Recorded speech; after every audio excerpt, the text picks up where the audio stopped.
I need you to knock some sense into me. I'm sure you can. Yeah, I don't know. I enjoy listening to you. I don't always agree with everything. All right, enough of this persiflage.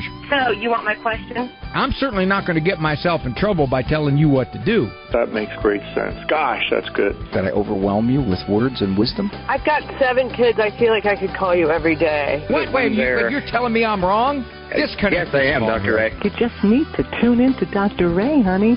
He's got all the answers. Am I right or am I right? Probably. Now, from the studios of Living Bread Radio Network in Canton, Ohio, the hometown of Mother Angelica, here's Dr. Ray. Very nice to have you here. This is The Doctor Is In, as the man said. It is a variant of The Doctor Is In. It is E-Person Monday, where I do my very best to go back over the missives, and the reason I say e-person is because email is patriarchal. And I can't say missives either, because, again, linguistically insensitive. So it'd be Ms.Ivs that you send in. We get a lot of them. We get a lot of them from the radio program or the TV program, Living Right with Dr. Ray. My producer says, we'd like to hear from you. And then he gives the email address, and then we get your emails. And they vary. They vary in their content. Many are, do you know of any Catholic worldview therapist in this area, in Tierra del Fuego? And I don't typically, but I can refer them to certain websites. Some will say, are you familiar with this book or this particular theory? If I am, I will ask them to call the radio program. Some people will say, this is my situation. And I'd like to give them a thought or two, but I have questions. To give them a better thought, I'd have to ask a few questions and get a little more detail. And then some of them just lend themselves very well to E-Person Monday, and that's the ones I typically choose. And I like doing it because I enjoy reading the emails and stopping every couple of sentences and offering a thought or an observation or trying to read between the lines. I don't just simply read the whole thing and go, okay, here's what I think. No, it's more or less of it's almost like a parallel to you calling in and me being able to say something in between some of the information you give me. So that's a little summary of how I run this E-Person Monday. Today, Manning. And I can't even say Manning. Boy, there's so many words I can't use anymore. Personing? And pretty soon you're not going to be able to say personing because it's got sun in it. Of the sun. Per sun. So I just... Peopling. The E-Person. In Ann Arbor. And I guess you can say Ann, even though that's a female thing. It's a proper noun, so I can say Ann Arbor. As Andrew Kruchek. Producer man. Producer person. Producer producer being. I had a situation where a mom came into my office with one of the younger kids that I had seen. This little one was somewhere between 2 and 3. And Mom was extremely frustrated over trying to discipline this child. Now, the child was probably a normal, energetic 2-year-old. It was a girl, by the way. But Mom was very, very frustrated because this child was not, quote-unquote, cooperative. I don't know too many 2- and 3-year-olds who are cooperative by nature. At one point, the little girl was kind of roaming all over my office, and she wasn't doing too much. She wasn't setting too many fires. But she went over to a globe, you know those big globes that sit on the floor? It wasn't mine, it was a fellow that I share the office with. That was his. And she just started spinning it to see how fast it could go. Now, this was going to be a problem here. That thing was going to fall over, or it could break. So I said, in my best therapeutic voice, honey, don't do that, please. That's going to give you a problem. And she turned around, and she looked at me, and I'm good at reading nonverbal cues. She didn't say a word. But if I could have translated it into words, it would have been, shut up. And she turned back and, again, spun it. At that point, Mom says, you see what I mean? You see what I mean? She doesn't listen. She just doesn't listen. Now, whenever a parent tells me a kid doesn't listen, what they're really telling me is that I'm not making them listen through my action, through my consequences, because kids don't listen. If you just give them words all the time, eventually those words are going to lose a whole lot of power. So I said to Mom, I said, do you mind if I kind of step in here? She goes, please, do whatever you need to do. So I said, okay. I got out of my chair, walked over, picked this little one up, and carried her to my desk chair and sat down. And I held her in my lap and kept it so she couldn't get down. Oh, my. Oh, she got mad. Hissing and spitting, kind of sounded like a snake that you just got agitated. And she was throwing her head back, trying to butt me in the face and everything. This little one was really mad. It was mad. It wasn't fear, it was mad. And Mom was very embarrassed. And I said, Mom, don't be embarrassed. I'm doing an experiment here. So we talked, and the time that this little girl was spitting fire and doing whatever she was doing, Mom and I were talking. I didn't hurt the little girl. I just simply held her immobile, and she couldn't get off my lap to go down and do damage, wreaking all kinds of havoc in my office. After about 20 minutes, she was exhausted. She went pretty far. She pretty long, She was just kind of sitting there like a wet rag. And I said, honey, do you want to go sit with your mommy? Yes. Okay. I put her down, and she went to her mom, and she sat next to her mom, and she leaned against her mom. And we finished up our session. Scheduled a 2-week appointment later. Mom came in once again with this little one.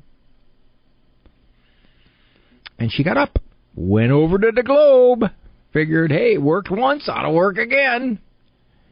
She started spinning it. And she was looking back at me. First time she just was focused on the globe. This time, globe or me. I said, honey, please, now don't do that. You're going to hurt yourself, and you may not get on the floor. She stopped immediately, went and sat with her mother pretty much the rest of our session. Mom was totally shocked. Mom could not believe that this little one, on the basis of just me asking her not to do that, would cooperate. Why didn't she cooperate the first time? I asked her. I asked her just as nice. The reason was she found out what would happen. Not only would she not be allowed to assault the globe and ruin half of my office, but she would be held until she calmed down and was ready to sit quietly. She remembered that. This little one, somewhere between a 2 and a 3-year-old, recalled what happened the last time. She basically said, shut up. When a parent deals with a child who is either throwing a fit or is angry or is arguing, and the parent does some kind of consequence because of it, it generally, at the moment, may not stop the misconduct. And parents will say that. They'll say, I did that, but the misconduct didn't stop. She still was arguing. I said, yes, but what was the cost of her arguing? Oh, I made her write an apology, and she lost 2 days' worth of this and this. Okay. You're playing for the future. At the moment, like that little girl. At the moment, it didn't do much to stop her behavior. But the next time around, they remember what happened last time. And I don't necessarily want to bring that upon myself again. Now, it may take a few repetitions. That little girl learned it in one time. But that's what you're doing when you're holding a child accountable for his conduct with a consequence. You're sending a lesson. You're saying, this is what I'll do when this happens. And the cumulative effect of that eventually makes the child abandon the kind of behavior that is no good for anybody, for them or you or anybody nearby. The phrase would be, remember the last time. Dr. Ray.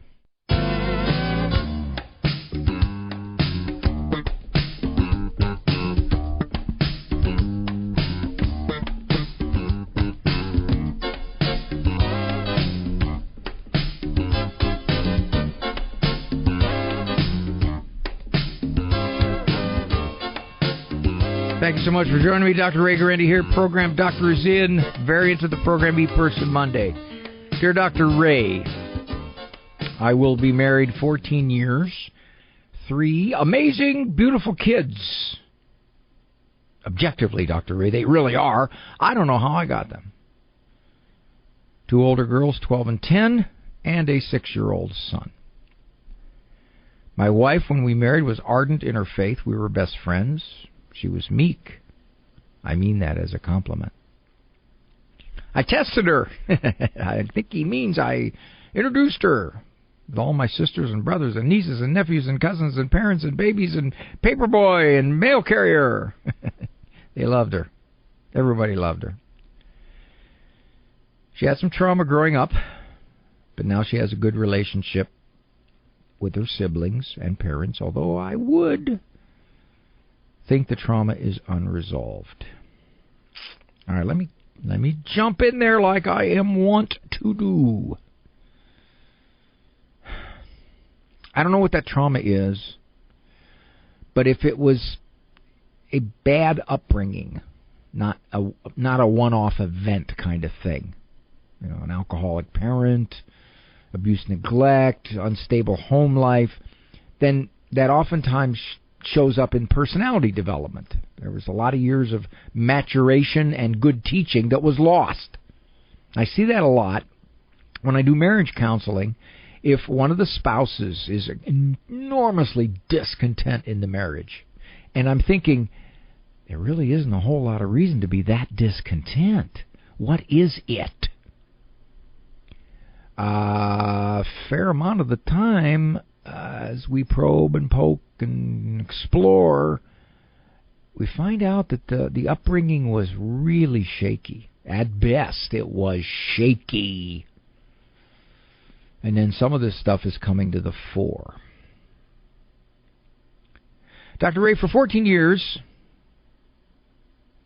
she's been the most kind, thoughtful, wonderful person I married to everyone outside our home. When we're alone, the rage sets in.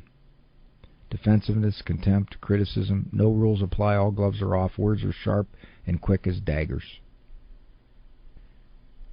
Everything I've ever done is on the table to bring up. Okay, let me stop there. Not unusual. I see that a lot.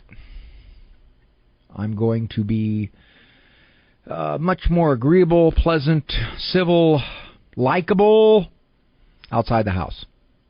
That's sadly kind of common.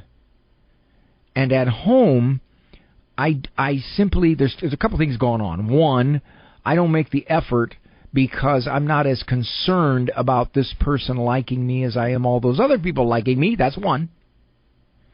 And the other one is my relationships with those other people are nowhere near as in-depth, as constant, as questionable in our interactions, or threatening, if you will, and I don't mean that in a physical sense, I mean it in an emotional sense, and therefore it really brings out my worst. I'm okay when I have to deal with you people on a relatively superficial level, or when I am motivated to act nice around you because I want you to think nice about me. But my spouse, who day in and day out, we have decisions, questions, potential disagreements, whatever those are, really bring to the fore my emotional struggles. Now, I see that a lot. I'm not saying that's the case here, but it could be. By now, I'm seeing serious negative impacts to my children, particularly not seeing the point of Catholicism. I've been faced with picking the least bad option. I don't want my children to experience divorce, but I also don't want them to live like this and be normalized by it. We've tried numerous priests and therapists, all to no avail, and many thousands of dollars wasted. I'm nearing my breaking point. I'm firm in my faith, but I'm so caught between trying to be a Saint Rita or protecting my children and giving them at least 50% normal. I love her family, she loves mine, and yet she cannot stand to be in the same room as me, but seems to take delight in being there so she can do what she does. I have some ideas, but I'm no psychologist. My kids and I have a grand time when my wife is gone. We all let out a collective sigh of relief. There's more to the letter, it's long. Let me offer a couple thoughts on this. One of the motives for easier divorce back 30, 40 years ago, no-fault divorce, was that it is better for children to live in separate homes than it is to live in a home where there is conflict, especially ongoing. The research does not support that. And surveys don't support that. When they survey the kids, they find out that the kids would rather live in a situation where there is a lot of ugliness than to be split apart from each parent, because that just brings much more complications. So, that's the first thing. Second thing is, Dad says it's affecting their Catholicism. Surveys have shown that when a dad brings kids to church alone, it is as effective as the children staying in the church as adults as if both mom and dad did. So, Dad, you're very, very potent in exposing your children to the faith. Don't underestimate that. Don't say to yourself, well, because my wife doesn't go, or because my wife doesn't really have much interest in the Catholic faith anymore, it's affecting the kids. No, you're still a huge influence imparting the faith. That's 2. 3, you can give them a lot of stability. Not the least of which is you don't fight with your wife. You know, you say that all of this is causing all kinds of problems, and what you've probably been trying to do is get along with her through reasoning with her, or arguing with her, or disputing her accusations. You realize you can't do much of that anymore, because I would guess that when you try to do that, it gets uglier. It gets much uglier. So therefore, what I would say is do very much what you can to eliminate these ugly arguments, even if it just means you sit there and you listen and you stare. Well, if I do that, Dr. Ray, she'll just accuse me of not caring. Well, that's the least bad option. Because the worst option is to get in and try to straighten it all out, and it ends up in an ugly argument, and the kids are hearing mom and dad go at it. You have enormous influence with those kids. You truly do. I talk to many adults who say the stabilizing influence in my family was my mother or my father, because my other parent was a mess. I hear that all the time. So you do not underestimate what you can do to keep those children at peace. And I would bet if you asked them, would you rather Mommy and I live in separate houses and you live in separate houses and go back and forth? They probably say no. No, don't want to. Here's the other thing, too, though. If you say to yourself, yeah, well, it's so ugly, it would even be better for them to be in separate houses. No, because, one, the ugliness may not disappear. Who's to say she's not going to remarry? Who's to say that the guy she remarries isn't going to have 2 kids? And they're going to be obnoxious brats. And your poor little kids are going to have to deal with them. No, it gets much more complicated. He says, I'm worried for my kids. Well, I don't think you need to be as worried as you think, in the sense that you can do an awful lot to eliminate the conflicts with your wife and to emphasize the faith. If I miss your response, how do I find it? I would say this. You can always go to the AveMariaRadio.net radio archives to hear any past show, as long as you know the date. And in this case, it'd be E-Person Monday. And for the most part, we don't do live shows on Monday call-in. We do E-Persons. Oh, my. If you have one spouse that is willing to do everything in their power to lower the temperature of the marriage, and that doesn't mean acquiesce to everything, it means just not to fight. Where you can. That can go a long way in bringing some peace to the home. I do not know. I have no idea what's going on with your wife. I don't know. I can't say. It would be a long series of exploring. But, Dad, don't underestimate your good influence on your kids.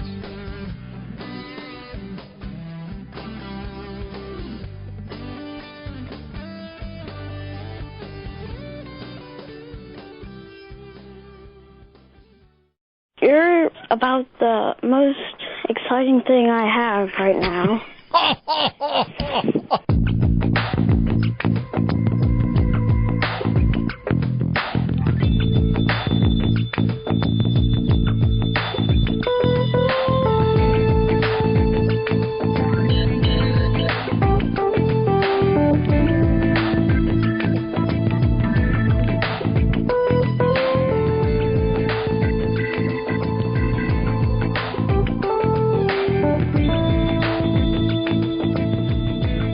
Thank you so much for joining me. It's Dr. Ray Guarendi, program The Doctor Is In. I'm going to give you a quick quote here from C.S. Lewis, and then I'll get to the E-Persons.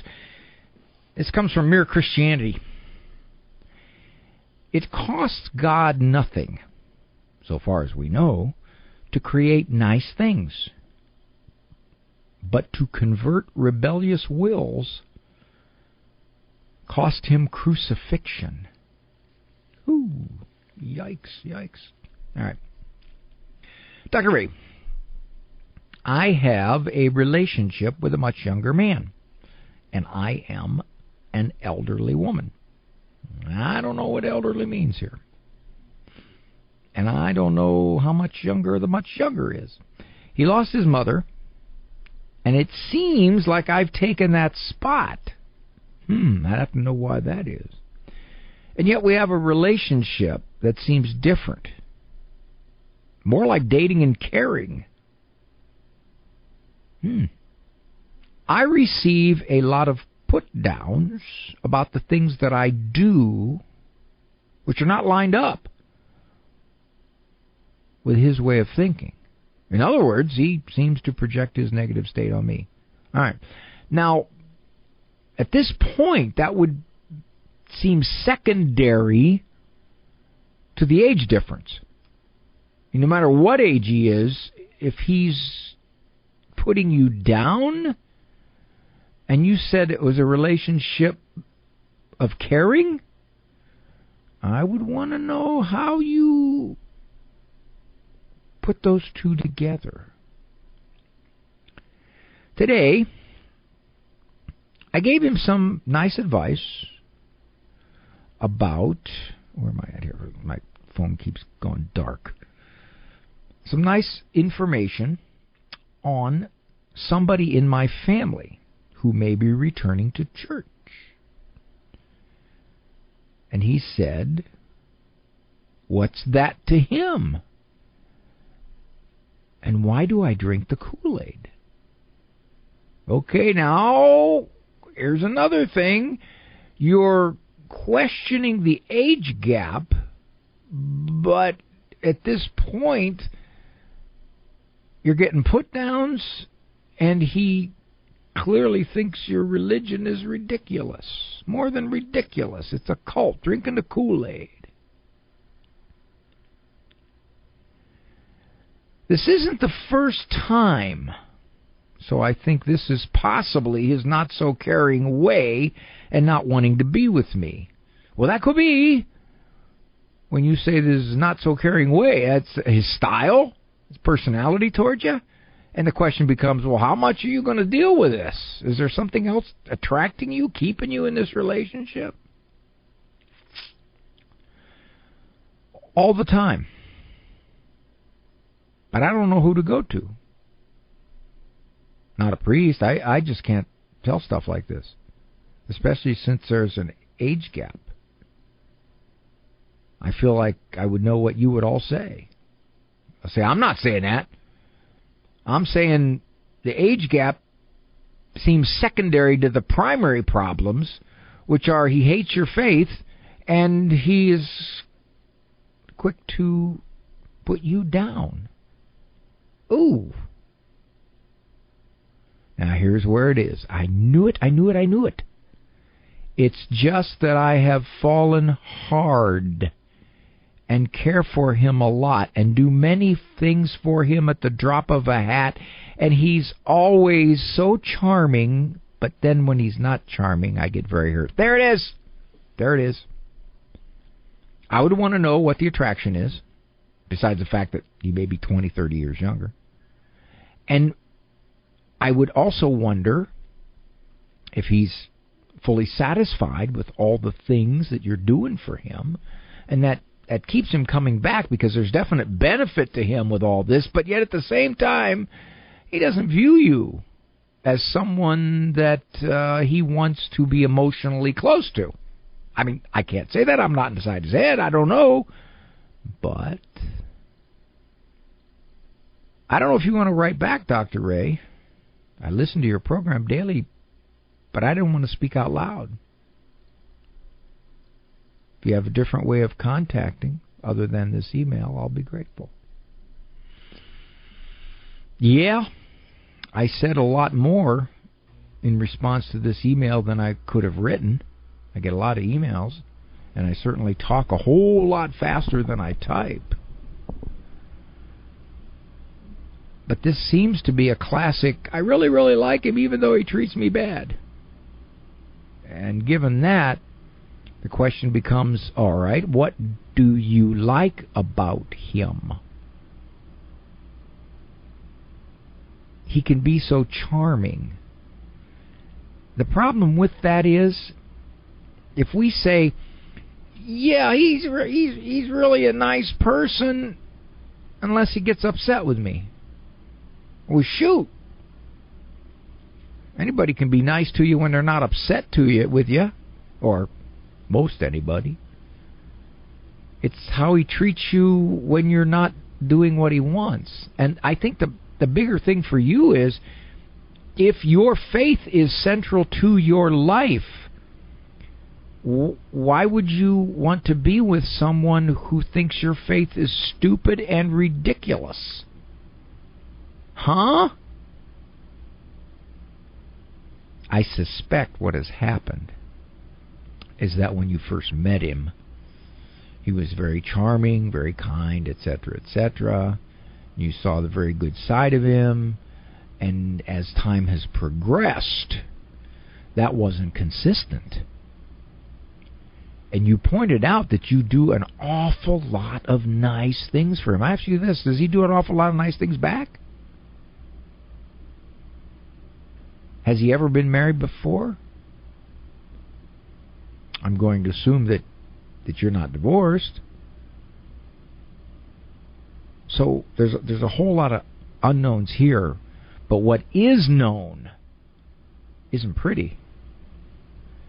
And you'll probably have to decide when you've had enough. Or it may be that he's getting to the point where he's had enough, but yet he doesn't want to pull away because you're still doing too many nice things for him. There's a lot of benefits in what you do. And I don't want to ask this, but I will ask this. So I guess I do want to ask this. You giving him money? You didn't come out and say that. Is there a little financial support involved here? Here comes the music. I'm Dr. Ray.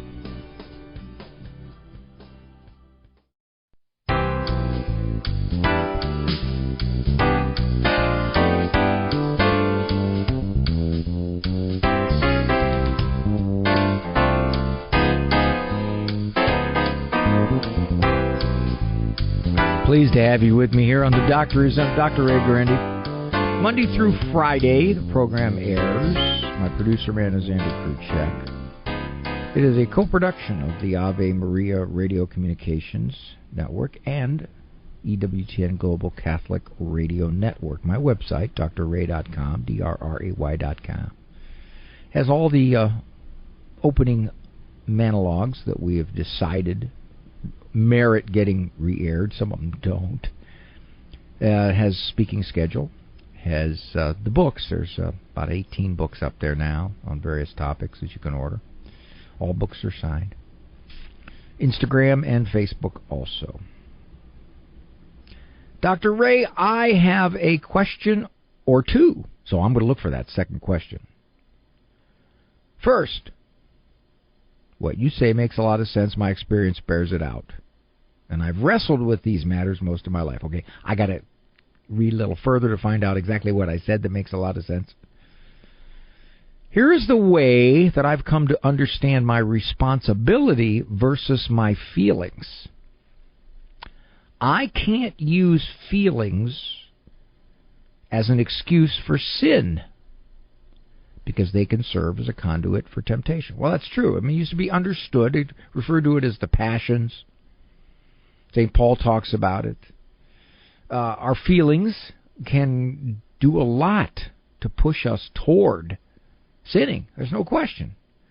I remember I've watched a lot of detective shows, and one of the observations that the detectives make is they're never shocked by the kind of conduct that can come out of a surge of feelings, and usually negative feelings. Like all temptation, feelings may have influence on my free will, but that's it. Well, it's true.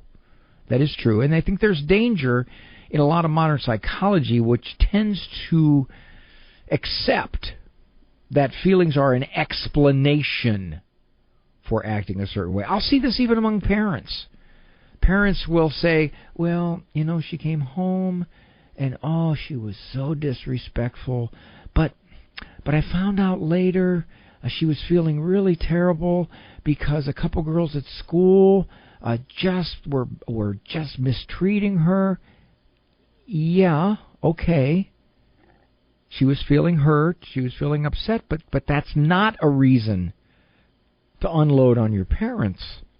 Parents will do that a lot. They will permit behavior that is no good for the child and no good for them because supposedly there are feelings that have been erupting, feelings of upset, feelings of hurt, feelings of pain, feelings of being put upon, feelings of I broke up with my boyfriend, so therefore now life is stinky, and don't you people even try to be nice with me because I will be surly and nasty back to you. And parents will say, well, I guess, we got to tolerate this for a while because her feelings are really in the dumper. One thing to acknowledge feelings. It is. But it's quite another to use those feelings to justify mistreating people. Neither can I just switch my feelings off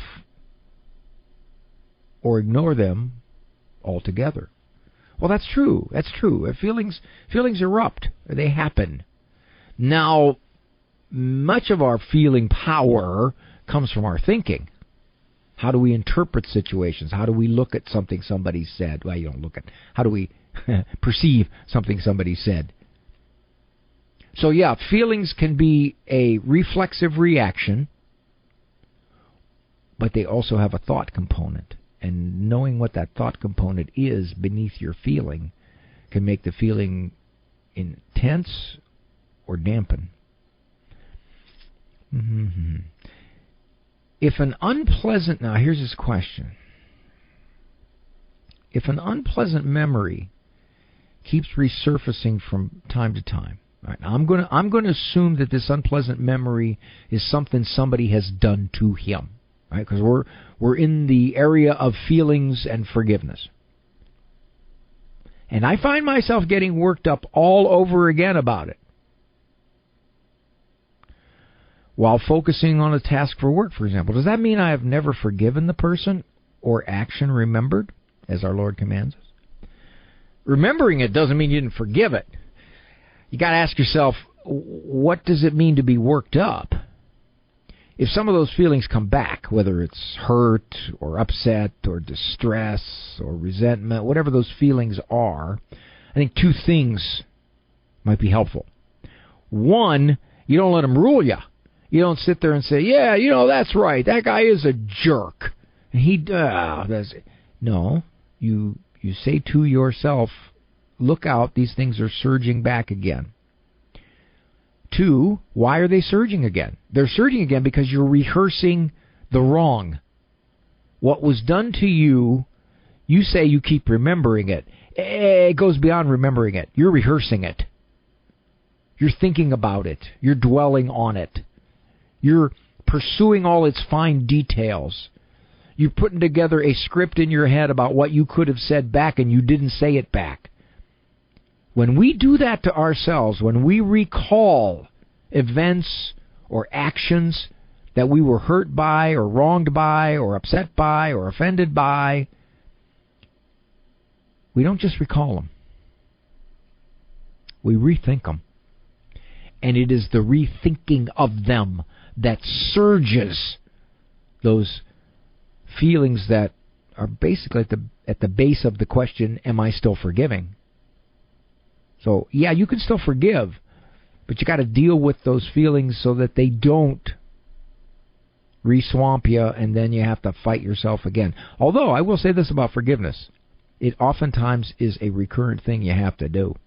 You can't just go, I forgive him. It's over. Done. One off. No. Sometimes it's something you have to just repeat to yourself. He says this, and again, I just anticipated this. I didn't see it. Does it just mean I have to forgive them again? Yeah, it does. Say by offering a prayer for them out of charity.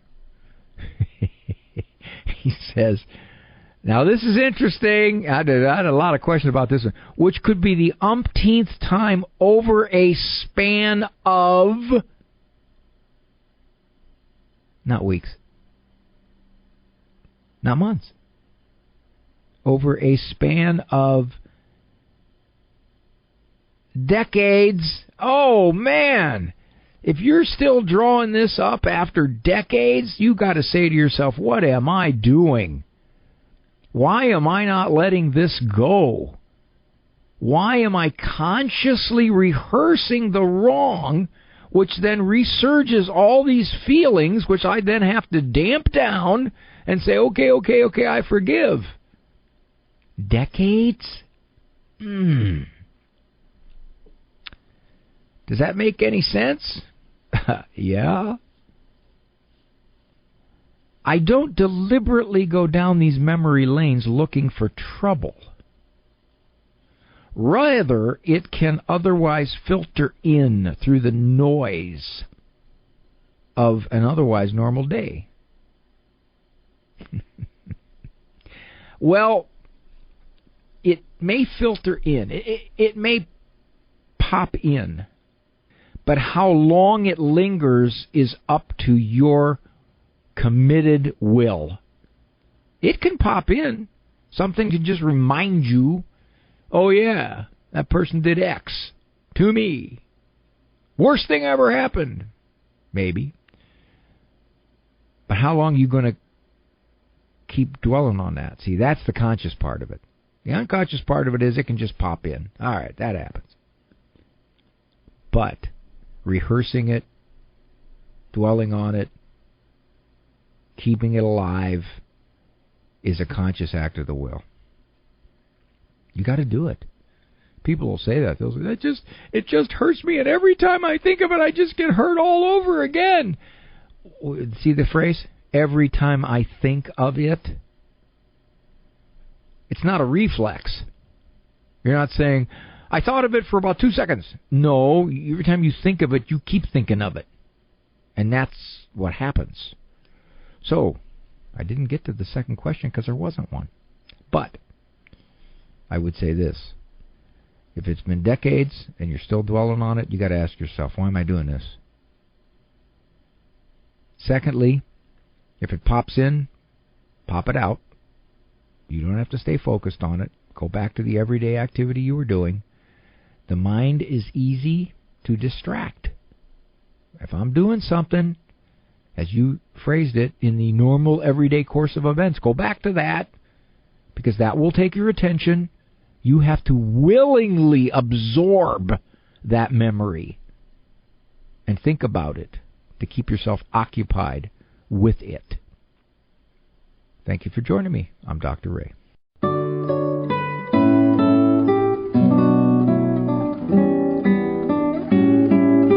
Oh, Andrew, where'd you get that one?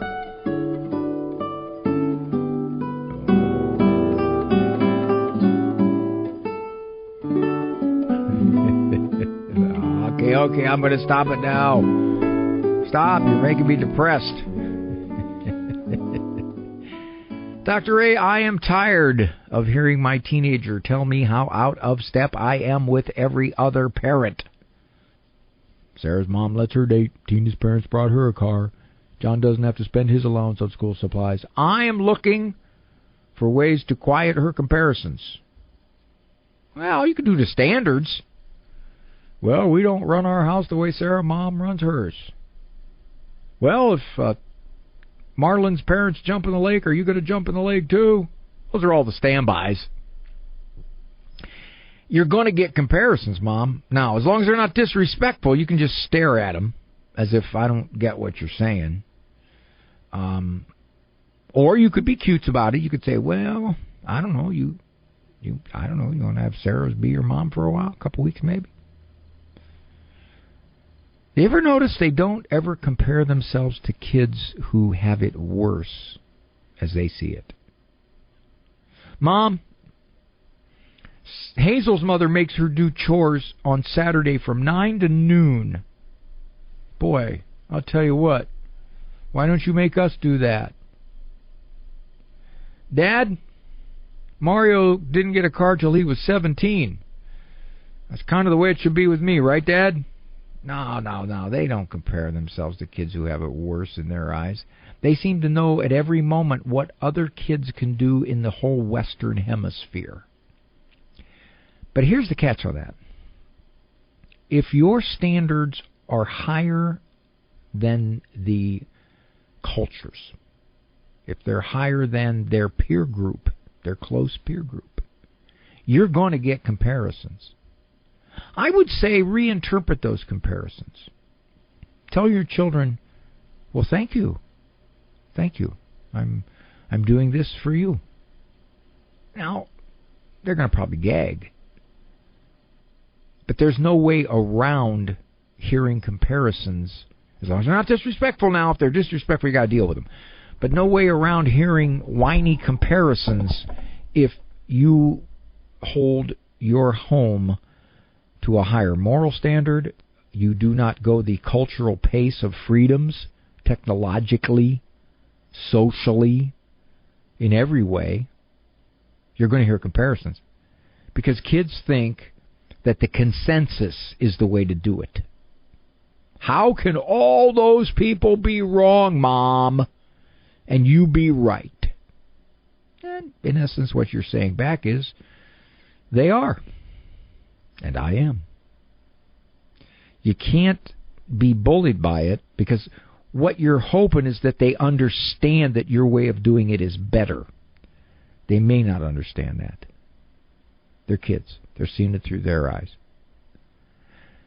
I've had some of my children, not all of them, but I've had some of them, as they moved into their 20s and older, say, I understand now what you were doing when you did that.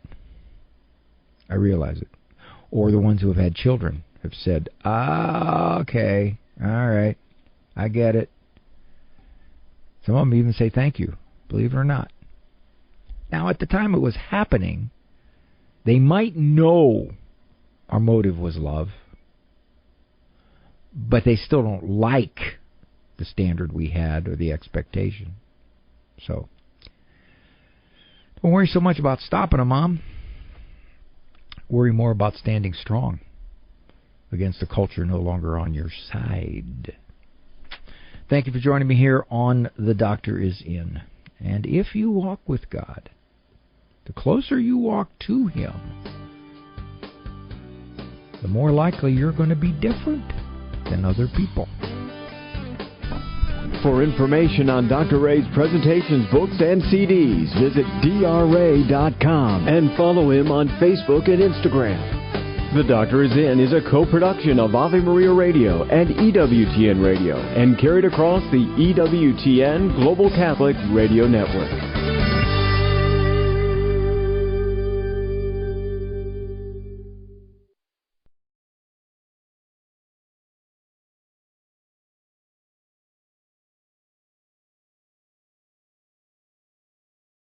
I enjoy listening to you. I don't always agree with everything.